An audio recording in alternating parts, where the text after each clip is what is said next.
Mr. President. The senator from Pennsylvania. Thank you, Mr. President. I rise as well to talk tonight about the issue of health care. I want to thank my colleague from Connecticut for looking maybe down the road when we can actually work together on this issue. We're in conflict this week, and that's not a place any of us want to be. Mr. President, I want to ask consent for two things this evening. One is with regard to my staff. I ask unanimous consent that Christopher Freeze, a congressional fellow on my staff, be granted floor privileges for the duration of the debate on the Better Care Reconciliation Without Act. objection. Thank you, Mr. President. I'll have one in a few moments, an additional consent request. But we are in conflict because of the elements of this bill. And I'll make two basic points in my remarks tonight, one about Medicaid and then one point about another provision in the bill which I think is particularly insulting. A lot of our discussions start with policy and data, and that's important, and that's obviously part of the debate about the bill and what's in it and what impact it'll have on programs and people over a long period of time. But part of this debate, of course, is about people that we represent. I know the presiding officer understands this, and I'm heartened that he's paying attention to our arguments here, because sometimes I've done it myself. When you preside, sometimes you're doing something else, so we're grateful for his attention. But I've talked on this floor a couple of times over the last couple of weeks, even months, and I won't repeat the stories because they've been told a number of times, but Rowan Simpson is a young man that I just recently met. His mom had sent me a letter. Rowan is on the autism spectrum, and his mom is very worried about his future because of the potential impact on Medicaid and the benefits he's getting today from Medicaid.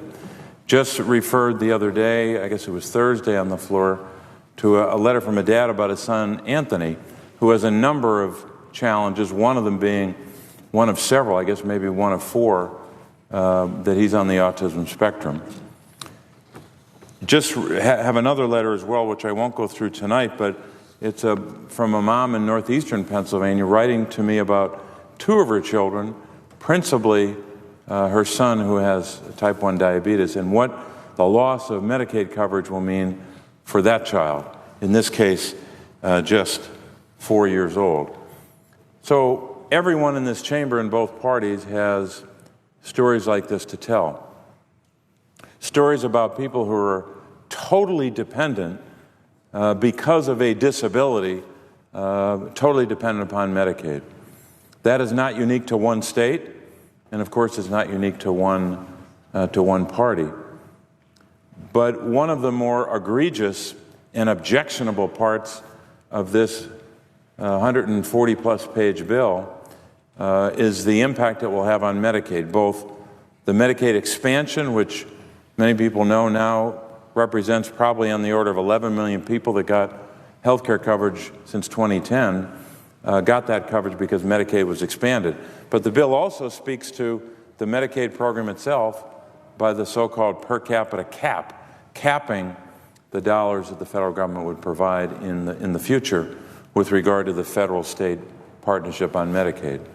So these are big stakes when it comes to a program that has been with us for 50 years, and as everyone knows, Medicaid is principally about individuals with disabilities, and that's obviously those children I mentioned.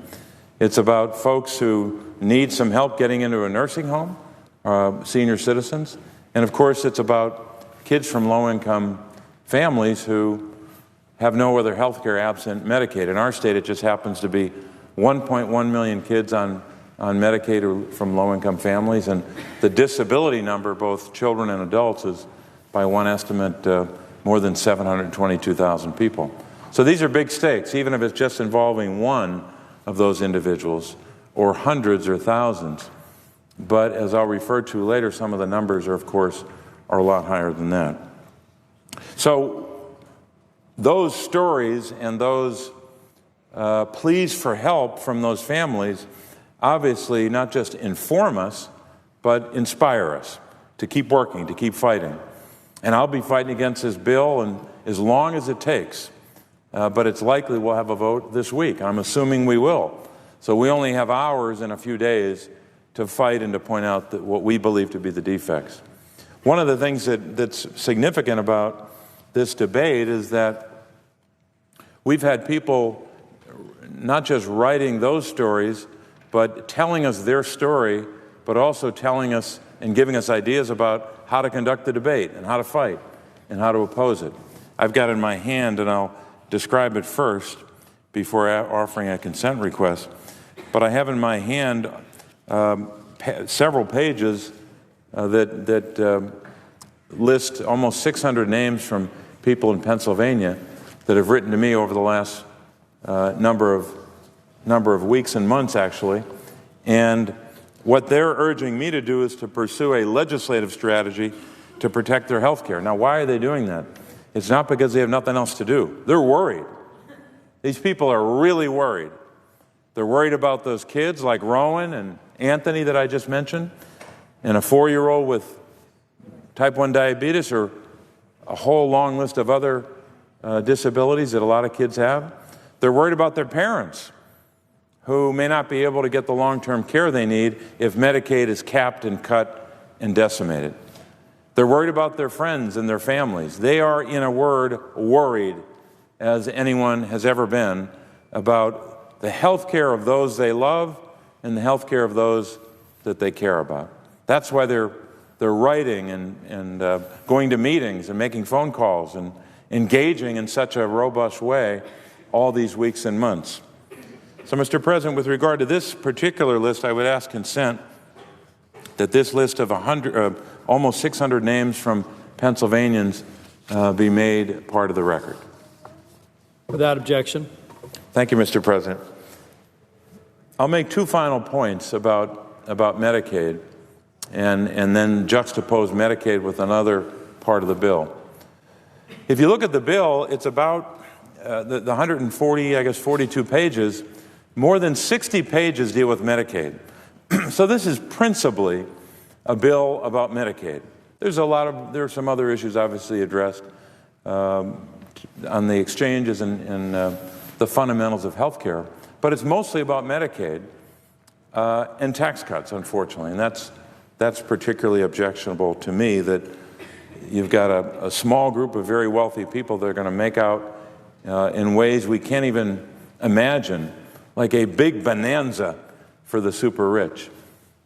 But let me just talk about the Medicaid part of it first, and then I'll refer to a chart. I'm holding in my hand the Congressional Budget Office report from today, which came out, which of course is a document produced by the Congressional Budget Office as well as the Joint Committee on Taxation. So it's a joint effort. And on the CBO, so-called CBO, Congressional Budget Office report from recently, a couple weeks ago now, on page 17 of that document, there was an assessment made of the number of people who would lose Medicaid as a result of the House bill. And that number was 14 million Americans would lose Medicaid over the decade up until 2026. Well, unfortunately, as of 4 something this afternoon, I guess about 4 o'clock, 4:30, we got the Congressional Budget Office assessment of the Senate bill. So the Senate bill that was unveiled last week, and not on page 17 in this report, but actually on page 16. Here's what the Congressional Budget Office and the Joint Committee on Taxation says about enrollment in Medicaid, and I'm quoting at the bottom of page 16. Enrollment in Medicaid would be lower throughout the coming decade, with 15 million fewer Medicaid enrollees by 2026 than projected under current law in CBO's March 2016 baseline. And they refer to a figure in the report.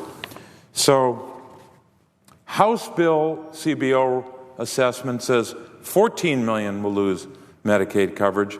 Senate bill, analyzed by CBO, which is supposed to be a more moderate bill, a better bill in the eyes of some Republican members of the House and the Senate. That was supposed to be better, but here's what we know now.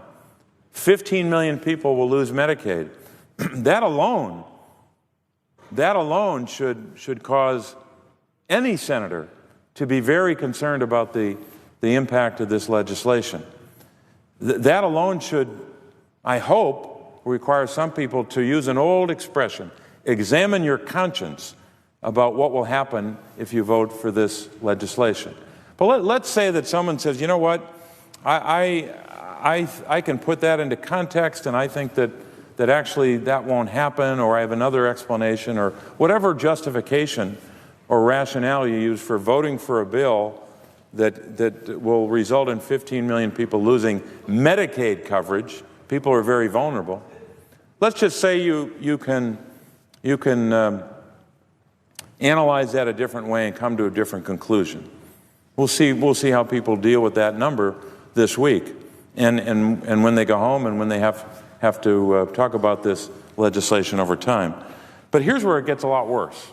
Now this is a chart that's rather simple, even though it's got a lot of data on it. It's rather simple. Here's what it says at the top. First of all, this isn't my chart. It's Center on Budget and Policy Priorities, and you can go to cbpp.org to see it. Now this is based upon the House bill, but I just told you that the Medicaid enrollment number is 1 million higher, or the number losing Medicaid is 1 million higher under the Senate bill. And the tax cuts that are in the Senate bill are almost identical. You can just go down and count them to the House and Senate bill are virtually identical on tax cuts. But here's what the headline is.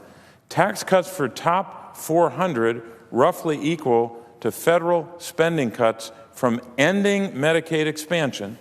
Now remember, I said before that Medicaid expansion is one problem that I see. The per capita cap is another. So this chart just deals with one of the Medicaid problems, Medicaid expansion. So ending Medicaid expansion in Nevada, West Virginia, Arkansas, and Alaska. Just 4 states, right? So Alaska, they project, will lose $2 billion worth in Medicaid over the decade. Arkansas would lose 7. West Virginia would lose 12. And Nevada would lose 12. So that adds up to $33 billion federal Medicaid cuts from ending Medicaid expansion. $33 billion, just 4 states. By the way, not really high population states. There's no California, New York, or Texas, or big states like that, right? So $3 billion lost in Medicaid, or $33 billion lost in Medicaid in just those 4 states. What does this orange bar graph show? The same number, $33 billion, tax cut for the 400 highest income households in the country. The same number. So 400 households get a tax cut of $33 billion, not in some other bill down the road, not in some other year, not in a budget bill or a tax bill. They get this massive tax cut in what's called a health care bill. And at the same time, it's equivalent to the total Medicaid loss in just 4 states. It gets worse if you add more states. Guess what? You can add if you add up about 30 states in a different chart, it's about the same as all the tax cuts together. But here we're just talking about 4 states and 400 families. I hope I'm not offending anyone if they're in those top 400 households who are making either billions, or by one estimate, the average might be 300 million. I know it's been difficult to make ends meet. You've been struggling and trying to pay the mortgage and the light bill when you're one of the top 400 richest households in the country. But this chart, when you juxtapose this chart, and especially the orange part, the tax cut for 400 families, the giveaway to families that don't need it, and frankly, they don't even want this tax cut. I haven't found one person who came up to me in the last couple of years and said, you know what, I wish my taxes didn't go up. I wish those taxes didn't go up while you were trying to help people on Medicaid. Not a single person said that. Most people that will get this tax cut would rather that we make sure that we take care of those children I mentioned with a disability, or those families who need the protection of Medicaid.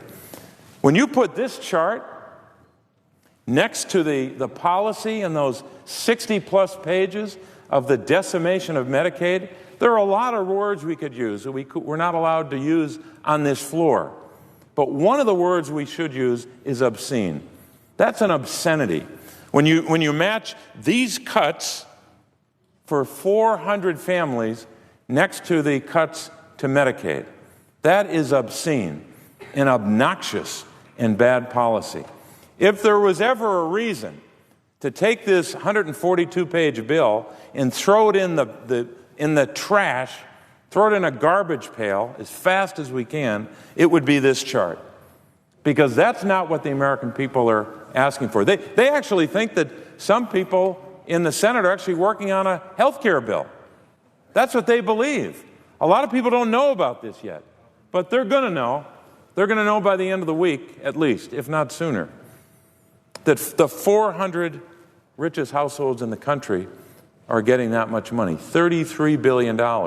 Maybe in the Senate bill it's only $32 billion or $31 billion. So we'll stand corrected if it goes down. But that is really an abomination. That's an insult to the American people. People should be ashamed that this is part of that bill. I get it. We can have a debate about Medicaid. I get that. But when you're taking Medicaid dollars and transferring to wealthy people, no one should support that kind of a policy. But that's what we have. That's what we're up against. And if there was ever a reason to fight to the end of the earth against a piece of legislation, it is this. We're going to continue to fight this. We're going to continue to point out this basic inequity, this insult, for the rest of this week. We hope that folks on both sides of the aisle will not only be listening, but we hope that our Republican friends will take another look at this bill and understand how objectionable this is to so many American families. All of that worry that I talked about before is made worse, is aggravated by this kind of result when it comes to tax cuts. So we can do all that as a great nation. We can make sure that wealthy folks who need a break once in a while, they've gotten a lot of them in the last 25 years, that they can get a fair tax code. We can also make sure that kids with disabilities, seniors, and kids in rural areas and big cities and small towns can get the health care they need from Medicaid. We're a great country. We can do that. We can have a growing economy and still support a critically important program like Medicaid. And Mr. President, with that, I would yield the floor. Mr. President.